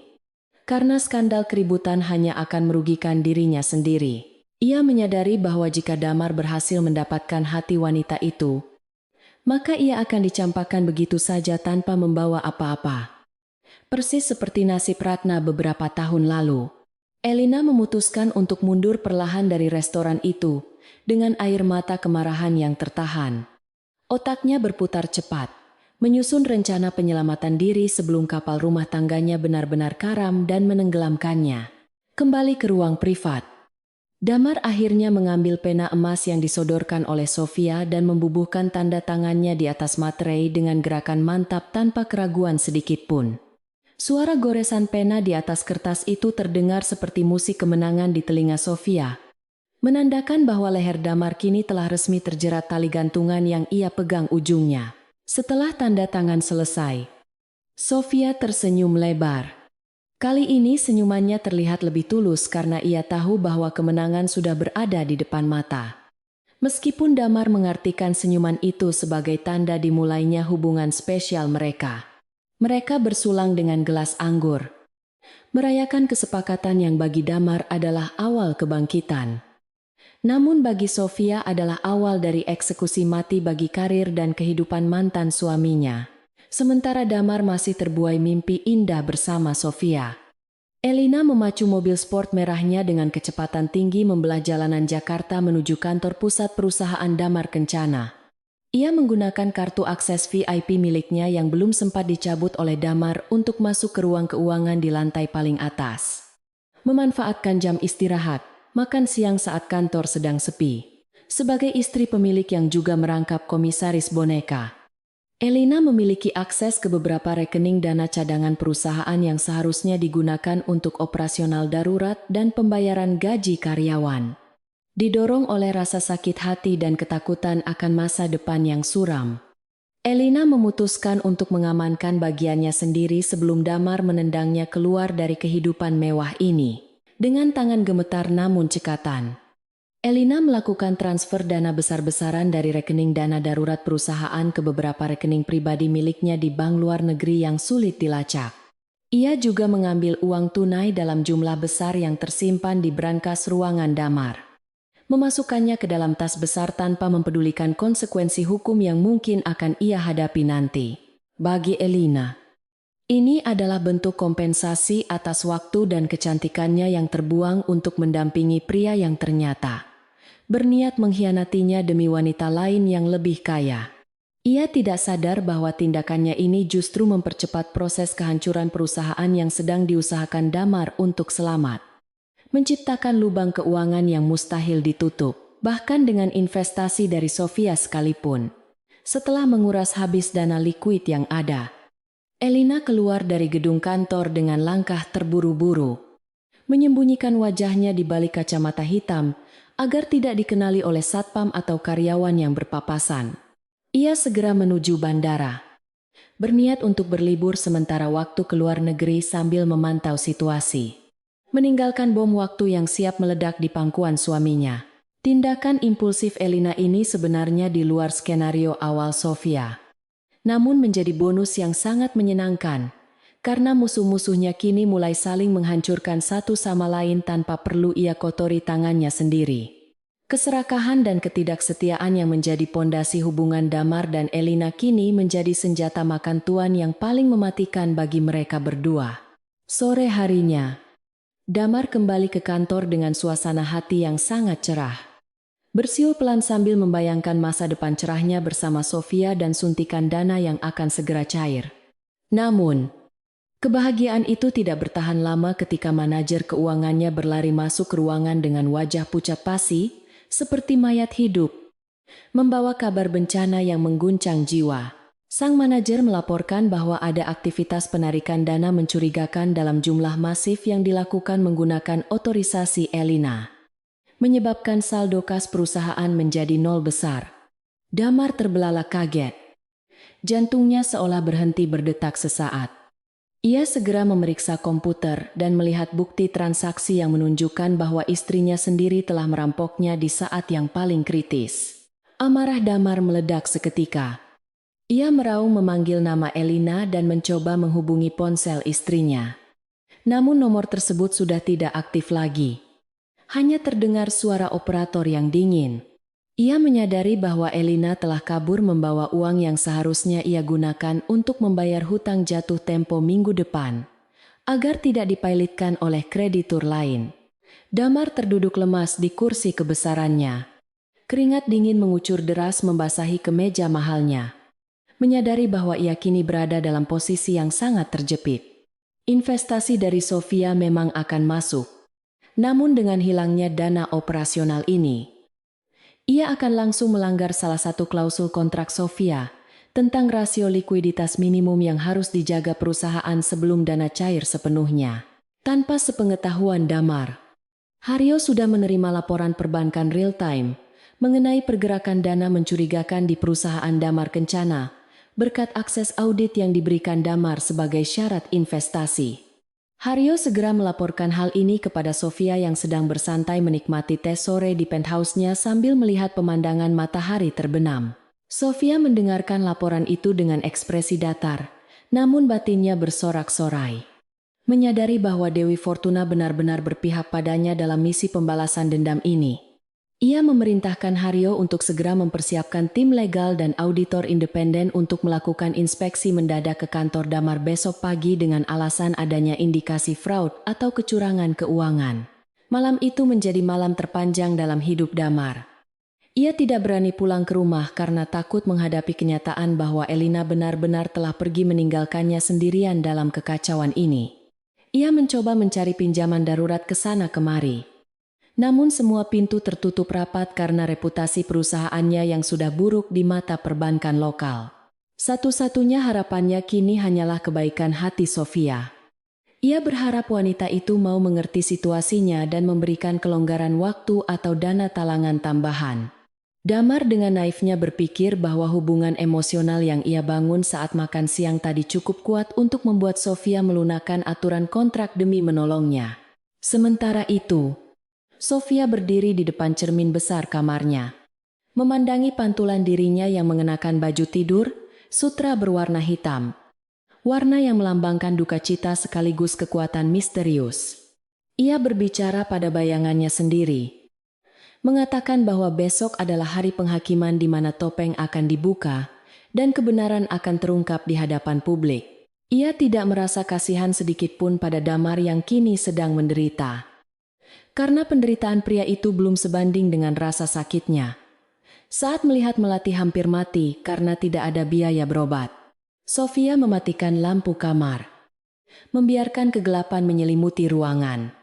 Bersiap untuk tidur nyenyak demi menyambut pertunjukan akbar yang akan ia pimpin besok pagi di kantor pusat Damar Kencana. Pagi harinya, suasana di kantor Damar Kencana sudah tegang sejak awal jam kerja. Para karyawan berbisik-bisik cemas melihat bos mereka yang datang dengan penampilan kusut dan mata merah. Ketegangan memuncak ketika rombongan mobil mewah berplat hitam berhenti di lobi gedung. Menurunkan tim pengacara dan auditor berseragam rapi yang dipimpin langsung oleh Haryo dan Sofia. Sofia tampil memukau dengan setelan blazer putih bersih yang kontras dengan suasana suram kantor itu. Melangkah masuk dengan aura intimidasi yang membuat resepsionis gemetar ketakutan. Mereka tidak datang untuk memberikan cek pencairan dana seperti yang diharapkan Damar, melainkan membawa surat pemberitahuan wan prestasi dan pelanggaran kontrak yang sangat serius. Damar yang mendengar keributan di luar segera keluar dari ruangannya. Wajahnya berubah menjadi campuran antara harapan dan ketakutan saat melihat Sofia berdiri di sana dengan wajah dingin tanpa senyum. Ia mencoba menyapa Sofia dengan nada akrab, berusaha mencairkan suasana. Namun Sofia tidak membalas sapaan itu, dan justru memberi isyarat kepada Haryo untuk berbicara. Haryo dengan lantang membacakan temuan awal auditor mengenai hilangnya dana perusahaan yang melanggar pasal vital dalam perjanjian investasi yang baru saja ditandatangani kemarin. Haryo menyatakan bahwa karena pelanggaran berat ini, pihak Wijaya Global Investment berhak membatalkan pencairan dana, dan seketika itu juga mengaktifkan klausul penyitaan aset sebagai kompensasi atas kerugian waktu dan reputasi, serta potensi kerugian finansial. Dunia Damar runtuh seketika mendengar pernyataan itu.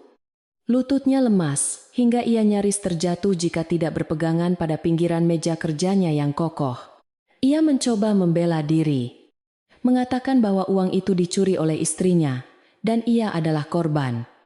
Memohon belas kasihan Sofia untuk memberinya kesempatan memperbaiki keadaan. Namun Sofia menatapnya dengan pandangan yang menusuk. Pandangan yang penuh dengan penghinaan dan ketegasan yang tidak bisa diganggu-gugat. Inilah momen di mana jaring laba-laba telah menutup sempurna, mengikat mangsanya dalam keputusasaan total, tanpa ada celah sedikit pun untuk melarikan diri dari konsekuensi perbuatannya sendiri. Suasana di dalam lobi utama kantor pusat perusahaan Damar Kencana seketika berubah menjadi panggung drama yang mencekam, di mana ratusan pasang mata karyawan menatap ngeri ke arah pimpinan mereka yang kini kehilangan wibawanya. Damar berlutut di lantai granit yang dingin, tepat di hadapan kaki Sofia yang terbalut sepatu hak tinggi. Tangannya mencoba meraih ujung blazer putih. Wanita itu dengan putus asa. Ia memohon belas kasihan dengan suara serak, meminta waktu penangguhan penyitaan aset, dan bersumpah akan memperbaiki segalanya jika diberi satu kesempatan lagi oleh Wijaya Global Investment. Pemandangan ini sangat kontras dan ironis, mengingat biasanya Damarlah yang berdiri angkuh memarahi bawahan. Namun kini ia merendahkan diri, serendah-rendahnya demi menyelamatkan sisa kejayaannya yang sedang runtuh. Sofia memandang pria yang berlutut di hadapannya itu dengan tatapan yang sulit dideskripsikan. Campuran antara rasa jijik yang mendalam dan kepuasan getir, melihat roda nasib berputar begitu cepat. Ia memundurkan langkahnya perlahan untuk menghindari sentuhan tangan Damar, seolah tangan itu membawa penyakit menular yang bisa mengotori kesucian pakaian mahalnya. Dengan nada suara yang tenang, namun menggema jelas di seluruh ruangan yang hening itu, Sofia bertanya kepada Damar, apakah ia masih mengingat kejadian 3 tahun lalu di sebuah malam badai yang mengerikan? Pertanyaan itu terdengar acak dan membingungkan bagi Damar yang sedang panik. Namun nada bicara Sofia, yang tiba-tiba berubah menjadi sangat familiar, membuat bulu kuduknya meremang seketika. Damar mendongak menatap wajah Sofia, mencoba mencari jawaban di balik sorot mata tajam itu. Dan untuk pertama kalinya ia benar-benar melihat sosok wanita di hadapannya tanpa tertutup kabut nafsu atau keserakahan. Sofia perlahan melepaskan kacamata hitam yang sedari tadi bertengger di hidungnya, membiarkan Damar melihat mata itu sepenuhnya. Mata yang sama yang pernah menatapnya dengan penuh cinta dulu, dan mata yang sama yang menangis darah saat diusir keluar rumah. Ingatan Damar berputar mundur dengan cepat seperti film yang diputar terbalik. Kembali ke malam jahanam itu saat ia menyeret istrinya yang hamil keluar dari pintu rumah demi wanita lain. Napasnya tercekat di tenggorokan saat potongan-potongan teka-teki itu mulai menyatu membentuk sebuah gambar yang mengerikan dan tidak masuk akal baginya. Dengan senyum tipis yang penuh kemenangan, Sofia akhirnya mengucapkan kalimat yang menjadi vonis mati bagi jiwa Damar. Saat itu juga di hadapan semua orang, ia memperkenalkan dirinya bukan sebagai Sofia Wijaya sang investor asing, melainkan sebagai Ratna, mantan istri yang pernah Damar buang seperti sampah busuk di pinggir jalan. Pengakuan itu meledak seperti bom atom di tengah ruangan, membuat para karyawan lama yang masih mengingat wajah Ratna ternganga kaget dan mulai berbisik riuh tidak percaya. Damar menggelengkan kepalanya dengan kuat. Mulutnya bergumam menyangkal kenyataan itu. Tidak bisa menerima bahwa wanita kampung yang lusuh itu kini telah menjelma menjadi dewi pembalas dendam yang memegang kendali penuh atas hidup dan matinya. Haryo maju selangkah menyerahkan sebuah map merah kepada Damar yang masih terpaku dalam guncangan jiwanya. Map itu berisi salinan akta kepemilikan aset yang kini telah resmi beralih nama. Pengacara senior itu menjelaskan dengan suara lantang bahwa berdasarkan klausul kontrak yang telah ditandatangani Damar kemarin, kegagalan menjaga likuiditas perusahaan akibat pencurian dana oleh Elina otomatis memicu eksekusi jaminan. Mulai detik ini, gedung kantor ini, rumah mewah di kawasan elit, dan seluruh saham pribadi Damar telah resmi menjadi milik Sofia Wijaya sepenuhnya sebagai kompensasi kerugian. Damar membaca dokumen itu dengan tangan gemetar hebat. Setiap kata hukum yang tertulis di sana terasa seperti paku yang dipalu ke peti mati masa depannya. Belum sempat Damar memproses kehancuran finansialnya. Suara sirine mobil polisi terdengar meraung-raung dari pelataran parkir depan, menambah kepanikan yang melanda lobi gedung. Beberapa petugas kepolisian berseragam lengkap masuk dengan langkah tegap, membawa surat perintah penangkapan untuk Damar atas tuduhan kelalaian pengelolaan keuangan korporasi dan dugaan keterlibatan dalam skema penggelapan pajak yang ditemukan oleh auditor Sofia. Ternyata, audit yang dilakukan tim Haryo tidak hanya menemukan pencurian yang dilakukan Elina, tetapi juga membongkar praktik-praktik kotor manipulasi laporan keuangan yang dilakukan Damar selama 2 tahun terakhir untuk menutupi kerugian perusahaan demi menjaga citra di mata publik. Polisi juga menyampaikan kabar yang membuat Damar semakin hancur, bahwa Elina telah berhasil ditangkap di bandara saat mencoba melarikan diri ke luar negeri dengan membawa koper berisi uang tunai curian. Wanita itu tertangkap karena paspornya telah dicekal atas laporan cepat yang dibuat oleh tim hukum Wijaya Group beberapa jam sebelumnya, membuktikan betapa efisien dan mematikannya jaring yang ditebar oleh Sofia. Elina kini sedang menjalani pemeriksaan intensif di kantor polisi dan dalam kepanikannya, ia melemparkan semua kesalahan kepada Damar, menuduh suaminya sebagai otak di balik semua kejahatan keuangan perusahaan. Pengkhianatan Elina menjadi paku terakhir yang memastikan Damar tidak akan bisa lolos dari jerat hukum yang menantinya.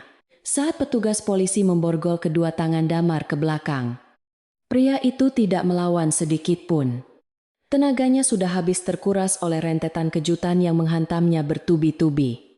Ia hanya menatap kosong ke arah Sofia yang berdiri tegak seperti patung pualam. Menyadari betapa bodoh dan butanya ia selama ini, karena telah menyia-nyiakan berlian demi sebuah batu kerikil.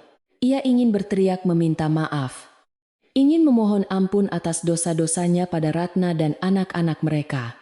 Namun lidahnya terasa kelu, dan ia tahu bahwa semua itu sudah terlambat. Penyesalan memang selalu datang terlambat.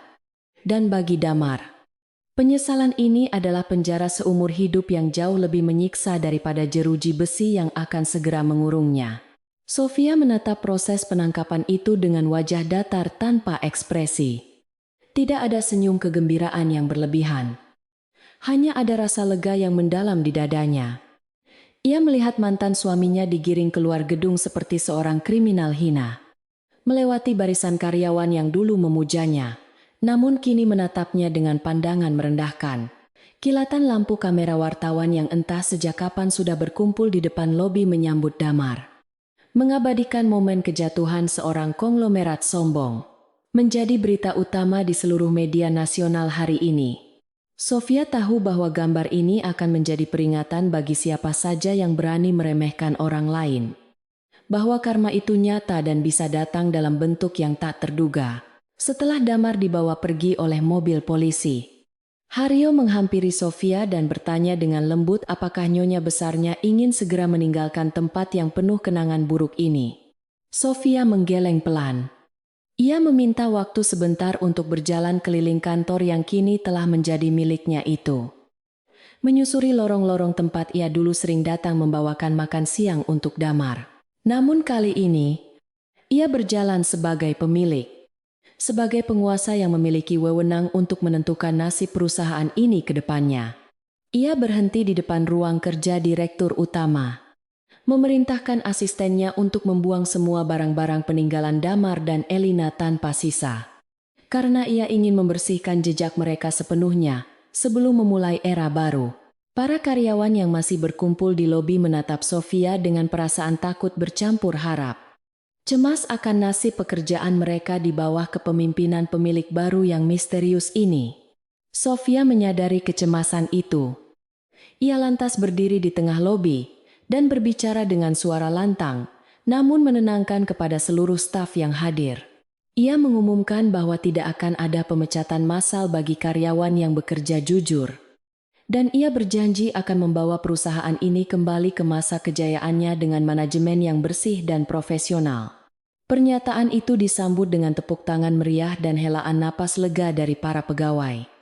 Membuktikan bahwa kepemimpinan sejati bukan didapat dari rasa takut, melainkan dari rasa hormat dan integritas. Sore itu, Sofia keluar dari gedung pencakar langit yang kini menjadi salah satu aset dalam portofolio bisnisnya. Disambut oleh langit senja Jakarta yang berwarna kemerahan indah, ia masuk ke dalam mobil mewahnya di mana Melati dan Leo sudah menunggu dengan wajah ceria setelah dijemput dari sekolah internasional mereka. Melihat senyum tulus kedua anaknya, hati Sofia yang sempat membeku karena dendam perlahan mencair kembali. Menyadari bahwa kemenangan terbesarnya bukanlah harta atau kehancuran Damar. Kemenangan sejatinya adalah kemampuan untuk melindungi senyum anak-anaknya dan memberikan mereka masa depan yang cerah tanpa bayang-bayang penderitaan masa lalu. Di dalam sel tahanan sementara yang pengap dan bau, Damar duduk meringkuk di sudut ruangan, meratapi nasibnya yang berubah 180 derajat dalam hitungan jam. Bayangan wajah Ratna yang cantik dan berwibawa terus menghantuinya.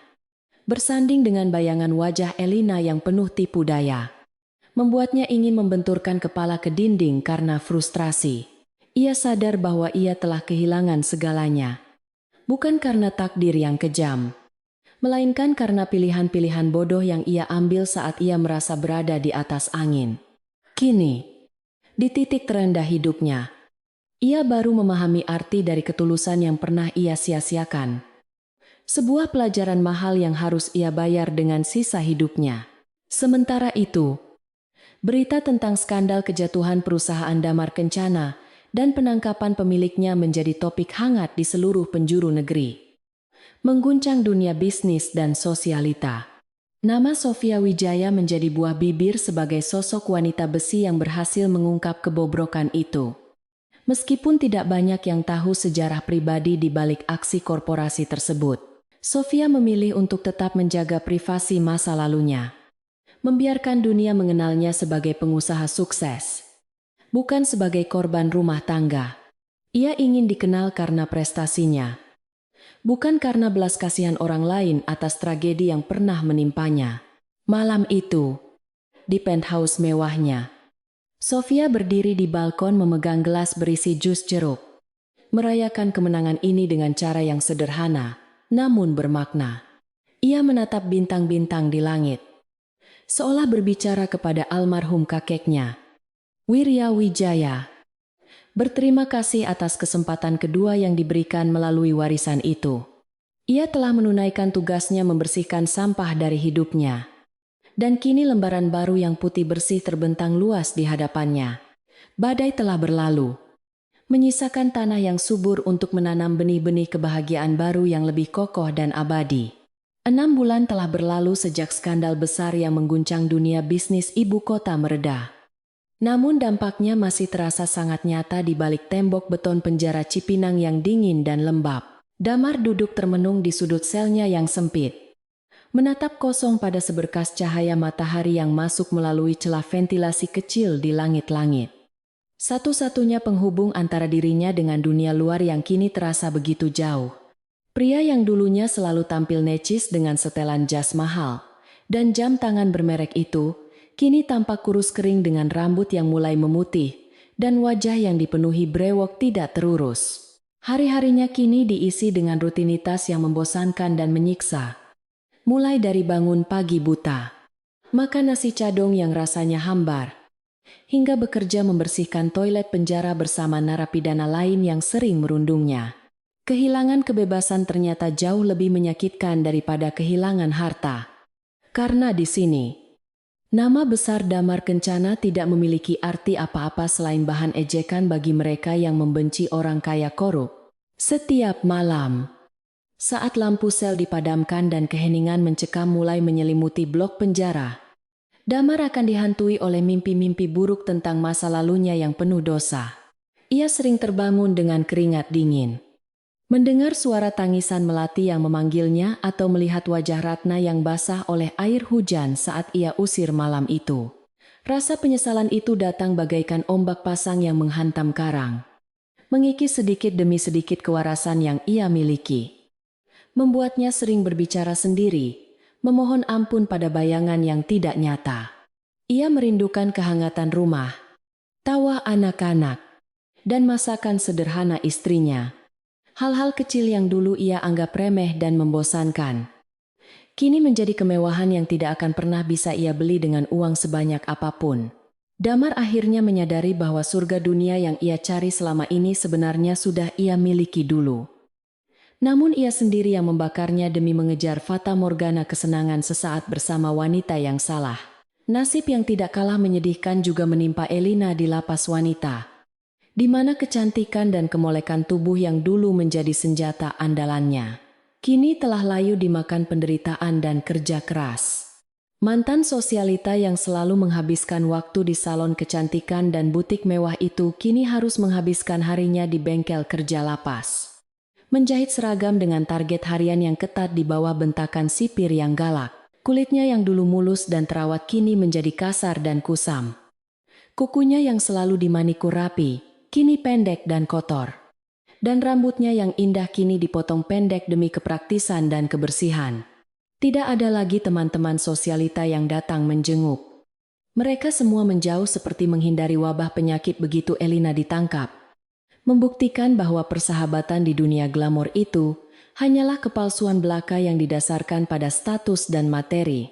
Di sela-sela waktu istirahat makan siang yang singkat, Elina sering duduk menyendiri memandang tembok tinggi berduri, meratapi kebodohannya yang telah menghancurkan hidupnya sendiri demi keserakahan yang tidak berujung. Ia teringat bagaimana ia dulu dengan bangga merebut Damar dari Ratna, merasa menang karena berhasil mendapatkan pria kaya, tanpa menyadari bahwa ia sedang menggali kuburannya sendiri. Rasa benci pada Damar masih ada, namun rasa benci pada dirinya sendiri jauh lebih besar. Karena ia sadar bahwa ia memiliki pilihan untuk menjadi orang baik. Namun ia memilih jalan yang jahat. Elina kini harus membayar mahal setiap tetes air mata yang pernah ia sebabkan pada Ratna.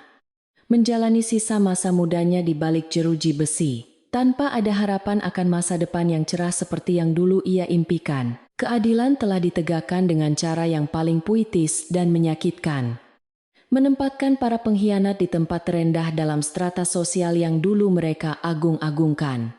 Sementara itu, di sebuah gedung pencakar langit yang menjulang megah di pusat bisnis Jakarta, Sofia Wijaya sedang berdiri di podium sebuah ballroom mewah, memberikan pidato inspiratif di hadapan ratusan tamu undangan penting.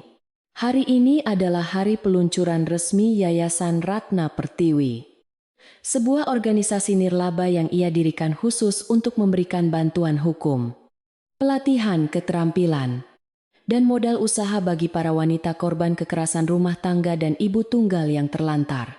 Sofia tampil memukau dengan kebaya modern berwarna putih gading yang melambangkan kesucian dan awal yang baru.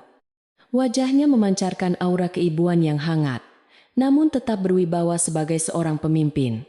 Dalam pidatonya, ia tidak malu menceritakan sedikit tentang masa lalunya yang kelam, mengubah tragedi pribadinya menjadi pesan harapan bagi ribuan wanita lain di luar sana yang sedang berjuang sendirian. Tepuk tangan gemuruh membahana memenuhi ruangan saat Sofia mengakhiri pidatonya dengan kalimat yang menyentuh hati, menegaskan bahwa setiap wanita berhak untuk bangkit dan menjadi pahlawan bagi anak-anaknya sendiri. Banyak tamu yang menitikkan air mata haru, termasuk Haryo yang berdiri di sudut ruangan dengan senyum bangga. Seorang ayah melihat putrinya berhasil melewati badai kehidupan.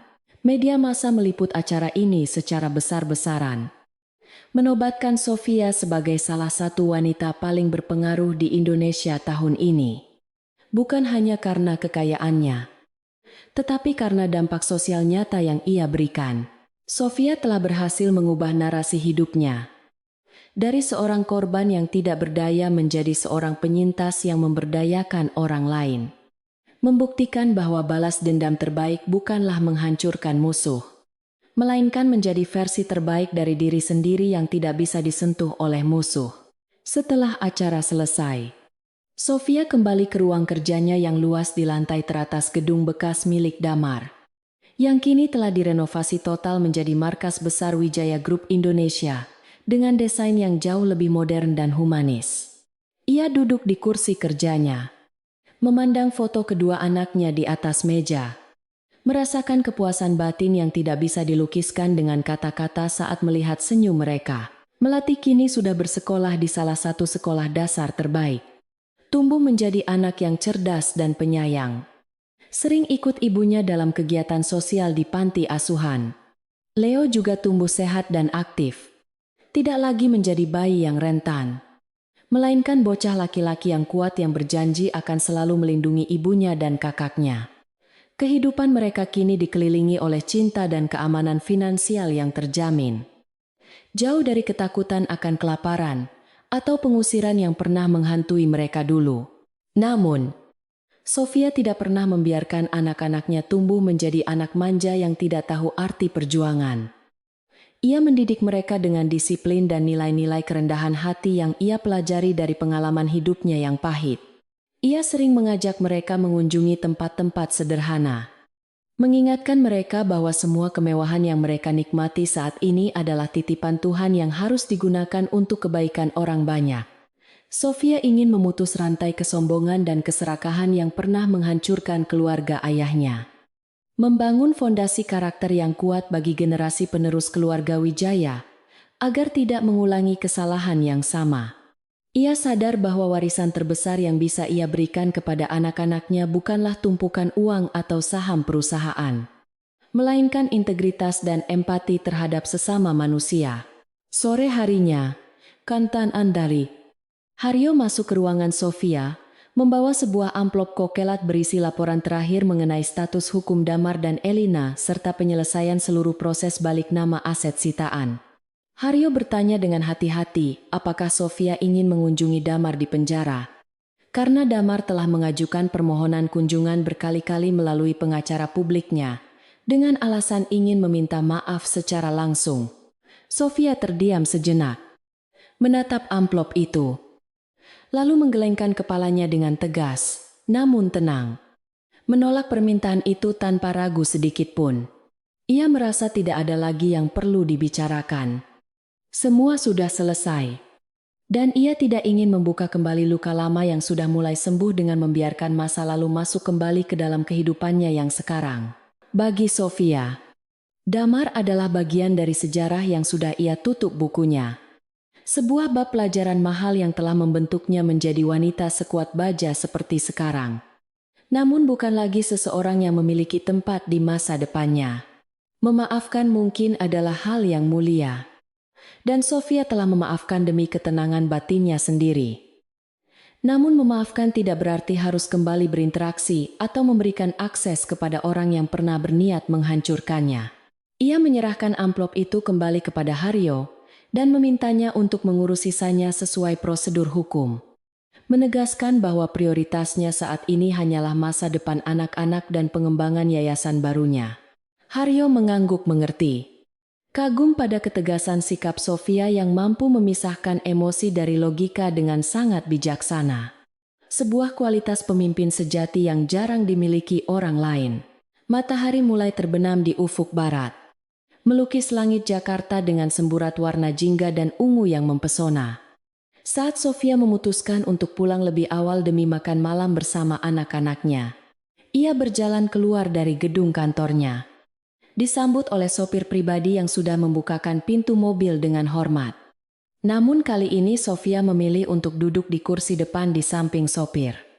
Ingin menikmati pemandangan kota lebih dekat. Sepanjang perjalanan pulang, ia melihat wajah-wajah lelah para pekerja yang sedang menunggu bus di halte.